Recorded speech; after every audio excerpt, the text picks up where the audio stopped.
surprise, delight, and disrupt with brand experience. Do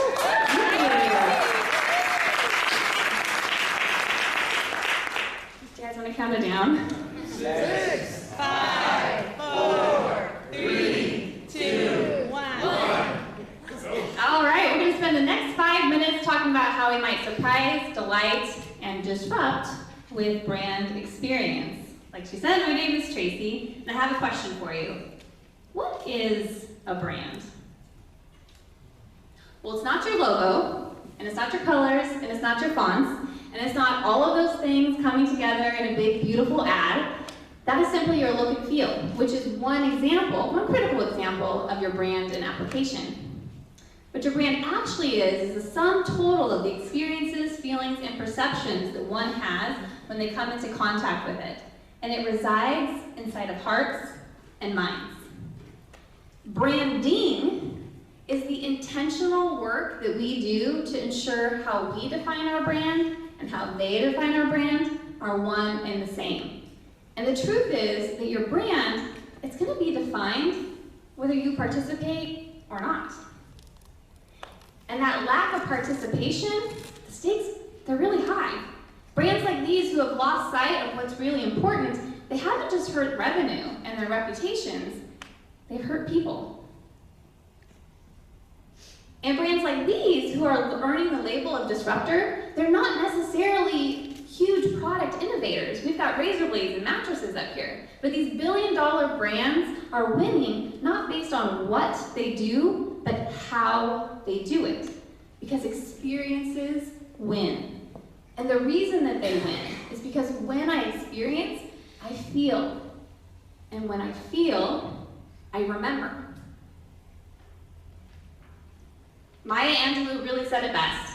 People, they're going to forget what you said, they're going to forget what you did, but they're never going to forget how it is that you made them feel.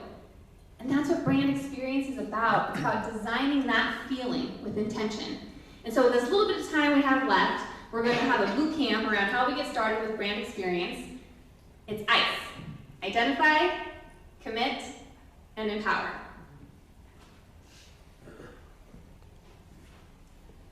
Make it rad. We got to slide out of order. So if you after you identified it, what it is, it should be relevant. Matters to your target audience, actionable, and something that translates into actionable experiences.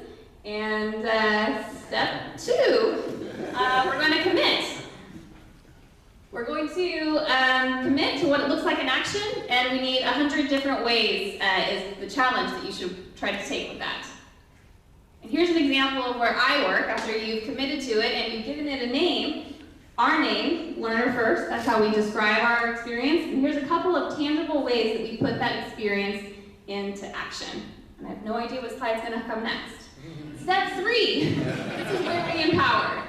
This is where we allow our employees to put our brand experience into action. Because true disruption is not about following a script, it's about breaking a script.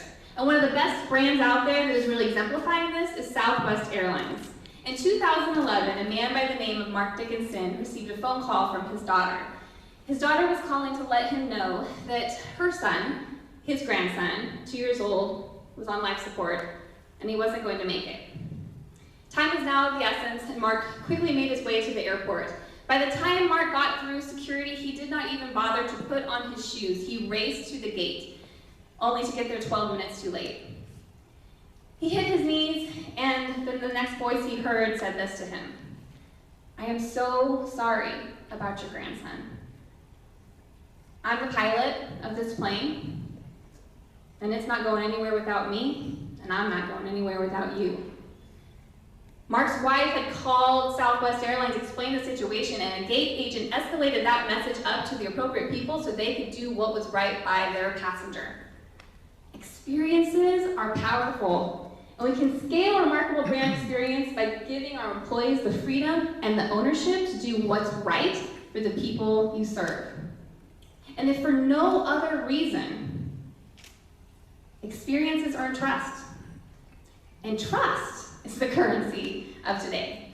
And if your brand can earn trust, well, you can stop worrying about whether or not it's going to earn money. I hope this has been surprising, delightful, and disruptive. It certainly surprised me.